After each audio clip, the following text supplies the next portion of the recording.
The last couple of weeks, I've been talking about films from my childhood, and it's only fair that I discuss a more recent film. An animated movie that not only caters for its young audience, but has enough emotion and heart to keep adults enthralled. I'm, of course, talking about Disney Pixar's Soul.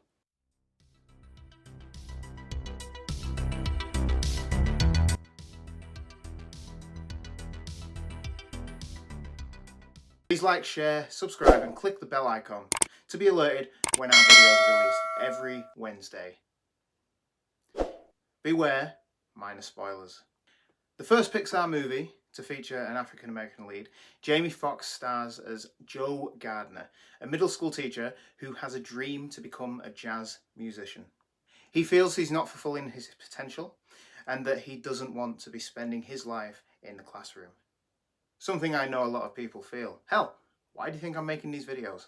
A former student of his called Curly, played by Questlove, gets him an audition to play piano at the best jazz club in New York, with jazz legend Dorothea Williams, played by Angela Bassett. He plays with the group and is successful in his audition. This is his big break. If he nails this gig, he won't have to teach music again.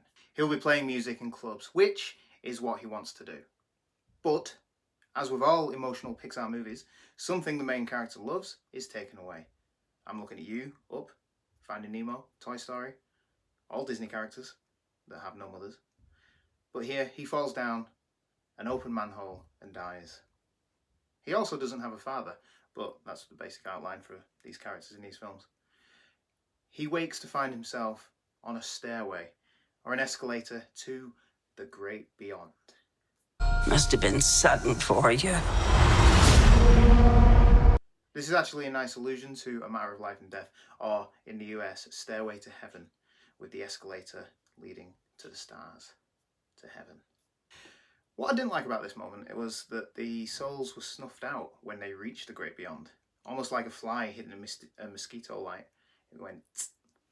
He's on his way to an afterlife, and thankfully we don't see that afterlife. Some things should be left to the imagination. And after realising where he is and where he's going, he tries to escape the escalator. The further he runs away from the light, the more souls he meets who have recently died.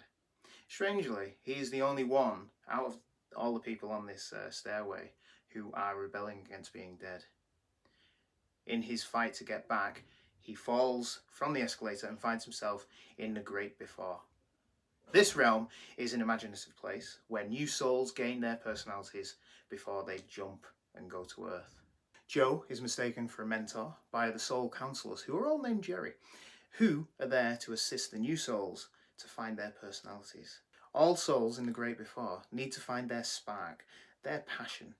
Joe believes his is music, which is seen in the earlier scene where he plays music and is transported to another realm called the Zone. Joe is mistaken for someone else and is partnered up with 22, played by Tina Fey, who has been in the great before for a millennia. 22 doesn't want to leave because they don't see the point in living on Earth. As Joe needs to get back to Earth so he can start living, they strike up a deal where he will help 22 find their passion so that 22's badge is fulfilled and they can travel to Earth. With the help of a mystic, Joe finds his body on a life support machine in hospital. He travels back to Earth, accidentally pulling 22 along with him. Joe ends up in the body of a therapy cat, and 22 ends up in Joe's body. What transpires is 22 learning from Joe at the same time as Joe learning from 22. And here is where we get what is, in my opinion, the slowest part of the film. I say this, it is enjoyable, yet it feels as though this section of the film was specifically made to keep the younger audience happy, as everything up to this point has been fairly existential and, dare I say, adult. For example, would a child understand having your soul crushed on Earth? I understand it. I'd argue not. It was at this point when my three kids, all varying in ages, 11, 7 and 3, all seemed to lose interest in the film. I watched and enjoyed it. As I said, I understood why it was being done. But after the strong and imaginative start to the film, it basically turned into a body swap comedy. But I did enjoy it, and thematically it works. It pushes the story forward in an extremely well manner.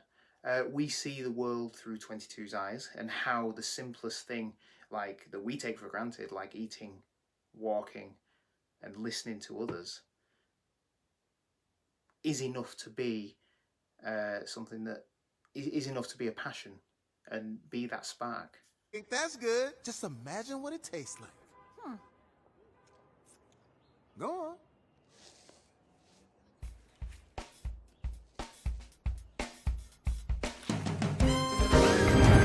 It's so good! Some great cutaway gags as well to 22's previous mentors, which include Mother Teresa, Abraham Lincoln, and Archimedes. And all these cutaway gags land quite well, making you laugh. So the humour's good. And these culminate in a finale that shows how people can be affected by the smallest of comments. Even if it's said without malice, it can grow and be internalised, turning into anxiety and depression. And I think the visuals to this is done extremely well. The music was jointly composed by Atticus Ross and Trent Reznor, who composed the music for The Great Before, and John Batiste does the music for the real world scenes. The music differences are felt, and you understand, you can hear it, but they're not jarring, and they do seem to blend well. You know exactly where you are through the music. Despite being on Disney Plus and already going into a lot of spoilers, I'm not going to go any further. But overall, this film was enjoyable, imaginative, and had quite a deep message that will resonate probably more with adults watching than the kids watching. But not only in the message, but also in the animation styles and the depictions of the afterlife. The animation of everyone and everything in the film on Earth is undoubtedly a Pixar movie, but it looks absolutely stunning. It looks real, even though it's not. When Joe plays the piano, look at the finger movements and look at the street scenes when everyone's walking through. It is spectacular and shows just how far Pixar have come in making these films. They're a step ahead of everyone else. The film stands out in all these different aspects, and the final message of the film is great. A great message to have. Don't sit around. Don't waste your life waiting for your turn to just roll up and hit you. Don't wait for your turn to come. Go out and live it. My one and only gripe with the film is that I felt that the end of Joe's story was a little bit wasted, as he went through the stages of grief, eventually getting to acceptance. And I'd argue that they didn't want to go that final step, which I think would have probably made the film better.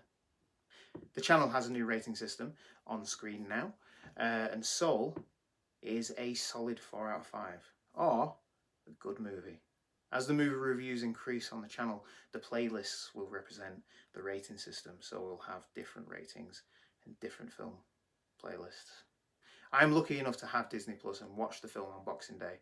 I would have watched it at the cinema, as Pixar movies are always one to see at the cinema. The style of Soul and the quality of the animation and music would have looked amazing on the big screen. The music and animation styles work so well together that it makes Soul stand out compared to previous Pixar movies.